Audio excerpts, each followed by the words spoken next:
मैंने सुना है, एक गांव में एक फकीर रहता था। उस फकीर के पास कई शिष्य थे।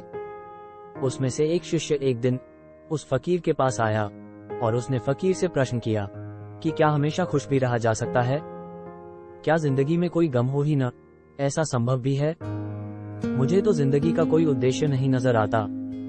जिंदगी नीरस लगती है। ये बात सुन उस फकीर ने एक बार उस शिष्य की तरफ देखा और बोल पड़ा, तुम अपने राज्य के राजा से मिलके आओ। ये राजा भी एक जमाने में मेरा शिष्य हुआ करता था। तुम बस उससे जाके मिलके आना और तुम पाओगे कि तुम्हारे समस्या का समाधान तुम्हें मिल गया। ये बात सुन वो शिष्य राजा से मिलने चल पड़ता है। रास्ते में वह शिष्य सोचता है कि न जाने मुझे राजा के पास क्या सीखने मिलेगा। संदेह से भरा हुआ वो निकल पड़ता है। एक सीमा तक संदेह करना जिंदगी में जरूरी है। संदेह ही आगे बढ़ने की सीढ़ी है। लेकिन एक सीमा के पार किया हुआ संदेह और संदेह को जन्म देता है। फिर जिंदगी में जवाब कम और सवाल ही ज्यादा हो जाते हैं। फकीर का शिष्य राजा के दरबार में पहुंच गया। ये राजा अपने प्रसन्न और हंसमुख चित्त के लिए जाना जाता था। उसके दरबार में हमेशा संगीत रहता। चारों तरफ लोग भी हंसते खेलते दिखते। हर दफा किसी बात का जैसे जश्न चल रहा हो। राजा को जब पता चलता है कि फकीर का शिष्य आया है, तब राजा उसका स्वागत करता है।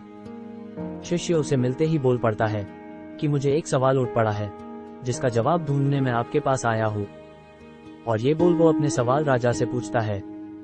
राजा हंस के बोल पड़ता है कि अभी तुम इतने दूर से आए हो, पहले जरा मेरे महल की सैर तो कराओ। बातचीत तो बाद में भी होते रहेगी। ये बोल वो राजा उसे एक चमचे में शहद भर के देता है और बोलता है, लेकिन ध्यान रखना, जब तुम मेरे महल की सैर कर रहे हो तब इस चमचे से शहद नीचे नहीं गिरना चाहिए। ये सुन वो शिष्य मुसीबत में पड़ जाता है। वो महल देखने चमचा लेकर चल पड़ता है। महल बड़ा भव्य और विशाल होता है। उसमें की गई नक्शीदार कला तो देखते ही बनती है। महल के बाहर बड़ा सुंदर बगीचा होता है। लेकिन शिष्य का ध्यान कहाँ? उसका पूरा ध्यान वो चमचा संभालने में होता है, शहद नीचे न गिर जाए। सारे महल की सैर कर वो शिष्य राजा के पास लौट आता है। राजा उससे पूछता है, बोलो तुमने महल में क्या क्या देखा? वो शिष्य शर्मिंदा होकर बोलता है, मैं ज्यादा कुछ देख नहीं पाया, मेरा सारा ध्यान इस चमचे पर था। तब राजा उससे बोल पड़ा, अरे ये तो बहुत बुरा हुआ।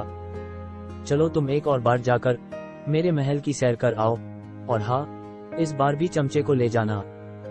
इस बार वो शिष्य महल के सौंदर्य पर ध्यान देता है। महल को बारीकी से देख राजा के पास पहुंचता है।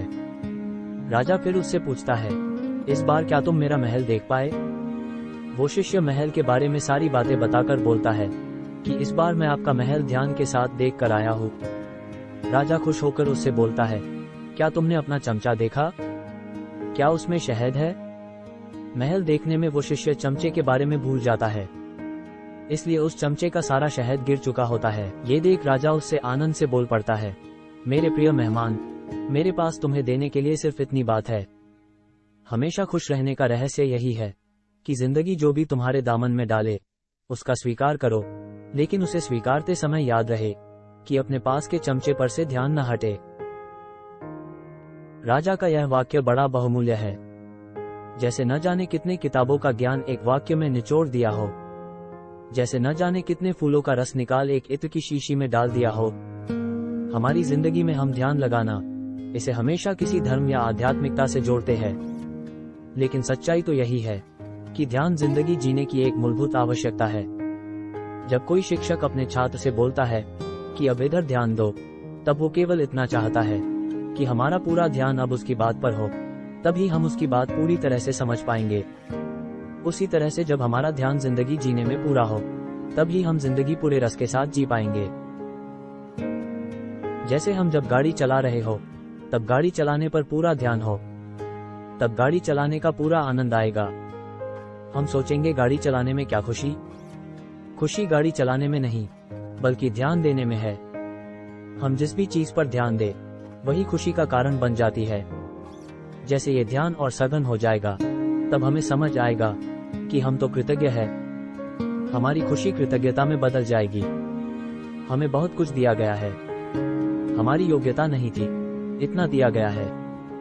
इसलिए जो इंसान अपने जिंदगी को ध्यानपूर्वक जीता हो, वो भगवान से कुछ मांगने नहीं जाएगा, वो तो बस धन्यवाद देने जाएगा। जिस इंसान का ध्यान न हो, वो भगवान को कोसेगा, उसकी तो मांगे ही खत्म नहीं होगी। वो भगवान से बोलेगा, देखो मेरी योग्यता कितनी है और तुम मुझे कुछ देते नहीं हो।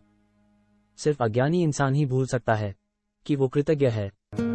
ऐसा इंसान कभी खुश नहीं हो सकता, क्योंकि ऐसा इंसान हमेशा खुश होने की कोशिश करेगा।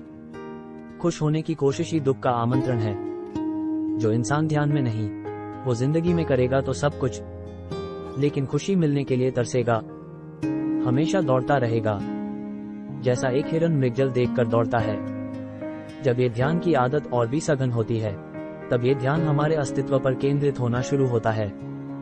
राजा का चमचे के शहद को संबोधना इसी बात को दर्शाता है। जिंदगी हमें जो भी प्रदान करे, लेकिन हमारा अस्तित्व से ध्यान न हटे, चमचे से शहद न गिरे। जिंदगी में जो भी करने की जरूरत पड़े, लेकिन चमचे को हमेशा संभाले रहे, तभी हम पाएंगे कि हम एक अपूर्व आनंद से भर गए हैं। हमारे हर क्रिया में एक स्वाद भर गया है।